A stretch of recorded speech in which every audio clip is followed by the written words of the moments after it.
Iran's Islamic Revolution Guards Corps, the IRGC, has warned Saudi naval vessels taking part in military exercises in the Persian Gulf not to get close to Iranian waters. In a statement, the IRGC said the Saudi war games are indicative of efforts to create tensions and diminish security in the Persian Gulf. Therefore, Saudi vessels should not get close to either Iranian waters or international waters near the Iranian territory. The IRGC also stressed that its forces, along with the country's army, are well prepared to maintain security in the Persian Gulf and the Strait of Hormuz. It said the Iranian forces will immediately respond to any act aimed at undermining peace and security in these areas, as well as the Gulf of Oman. Saudi Arabia started its war games on Tuesday.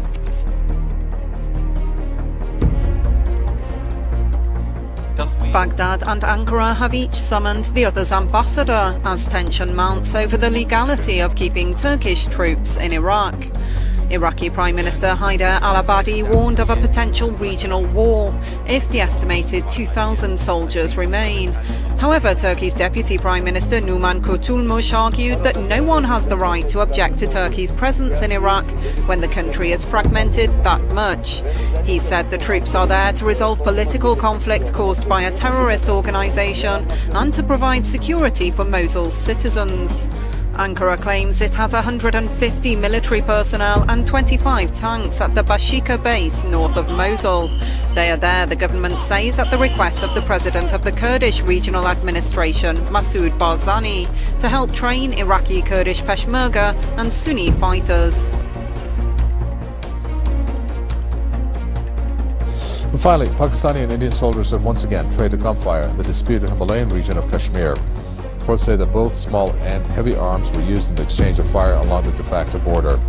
The latest gunfight recorded in the Rawalkot region of Pakistan-administered Kashmir. A new wave of clashes erupted between the two nuclear-armed neighbors after a deadly militant attack on an Indian army camp, which New Delhi blames on Islamabad. The Pakistani government has categorically denied its involvement in the attack. The Israel Air Force launched air attacks against Hamas targets in Gaza, following rockets landing in a residential area in Sderot on Wednesday. Municipal workers were unable to reach nearby shelters in time before the large explosion. In retaliation, the IDF targeted a Hamas training camp and rocket arsenal near the refugee camp Khan Yunis, focusing on north and central Gaza. After the Qassam rocket landed in Sderot, about 10 people were treated for shock.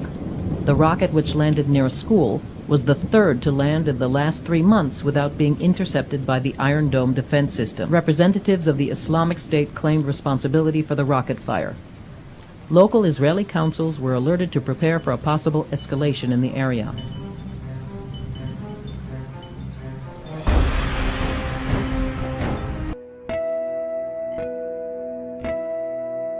The actions of the Israeli government in announcing this settlement undermine the pursuit of peace. And our concerns about that are rooted in the policy that's been championed by Democratic and Republican presidents alike, which is that the pursuit of peace and the pursuit of a two-state solution is squarely within Israel's national security interests. It also happens to advance the interests of the United States as well. We did receive public assurances from the Israeli government that contradict this announcement. And that's, I guess when we're talking about how good friends treat one another, that's a source of serious concern as well.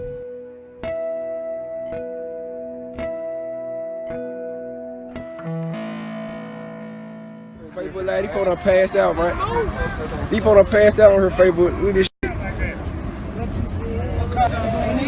Man, for real. Y'all folks got my Facebook Live going turnt right now. Wake up now, baby. You gotta go to work. Come on, Jack. Nah, he dead, homie. He might not be there. The antibiotic-resistant superbugs are killing thousands of people in hospitals across the country and infecting millions. But the epidemic has largely gone untracked. In many states, like California, hospitals aren't even required to report when superbugs are the cause of a patient's death. Without the proper data, health experts worry that the problem will only continue getting worse. The UN Security Council has unanimously selected Antonio Guterres as the former Prime Minister of Portugal as the next UN Secretary General. All that remains now is a formal Security Council vote set for Thursday morning local time.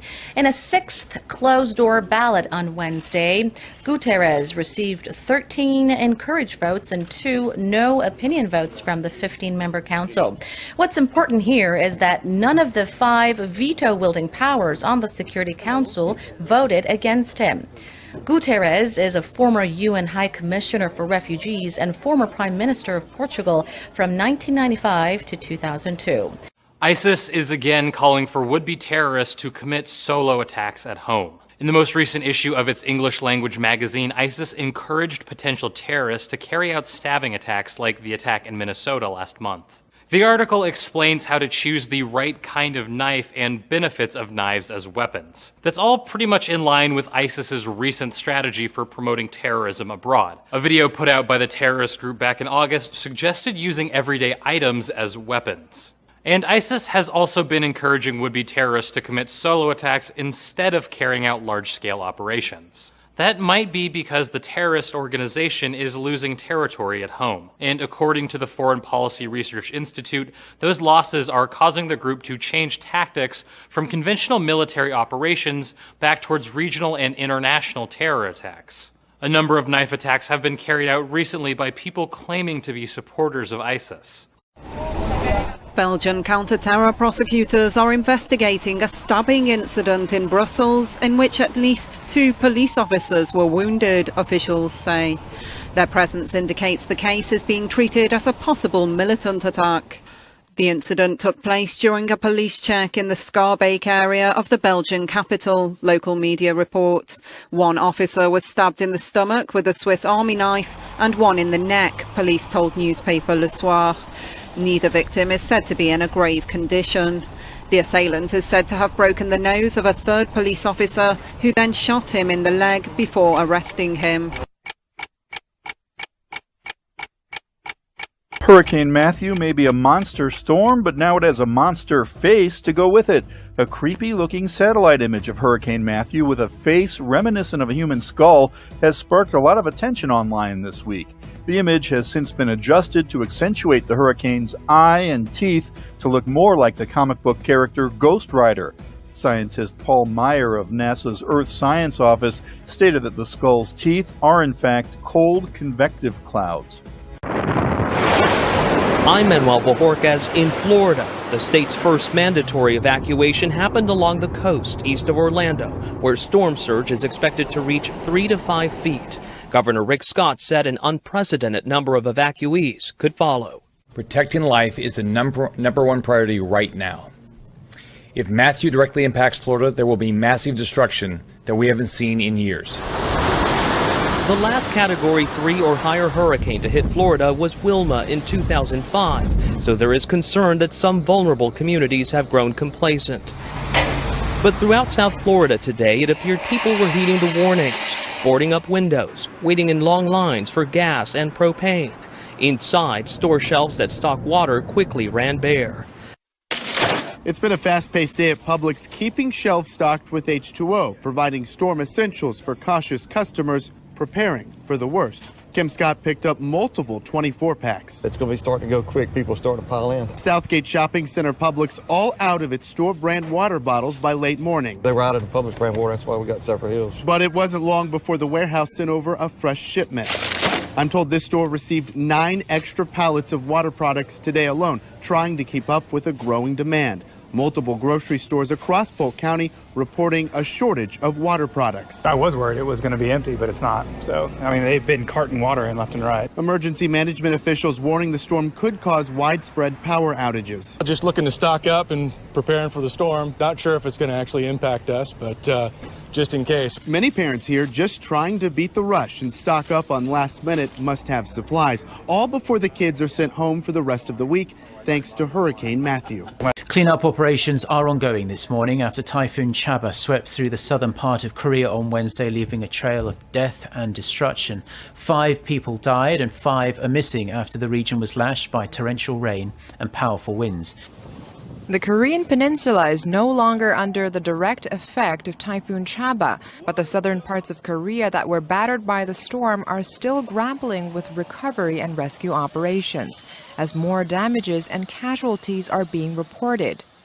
5 people have been confirmed dead, and 5 others were missing as of 6 a.m. Korea time. Among the 3 people who died in Busan, one construction worker was killed after a crane toppled over, and another person died after falling from the roof of a building. 2 others died in the nearby city of Ulsan, which was also slammed with torrential rain and powerful winds. The General Insurance Association of Korea says the typhoon caused more than $9 million in damages. So far, it has been reported that more than 500 homes were flooded and more than 1,600 vehicles submerged. Around 230,000 homes suffered power outages, and dozens of cultural properties were damaged. Almost 200 people from 90 households were forced to evacuate. They are temporarily staying in nearby schools and community centers.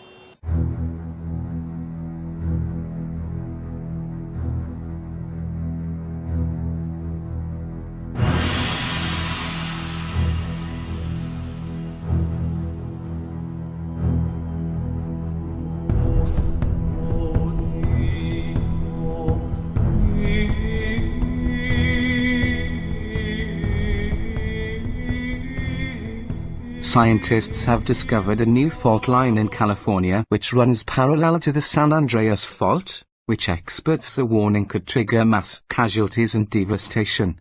Californians have long lived in fear that the twitchy San Andreas Fault could soon burst into life, triggering a catastrophic earthquake in the region. Now, after a spate of small quakes in the Salton Sea area, seismologists reviewing the area have discovered a new fault line which could exacerbate the bigger fault line in the region.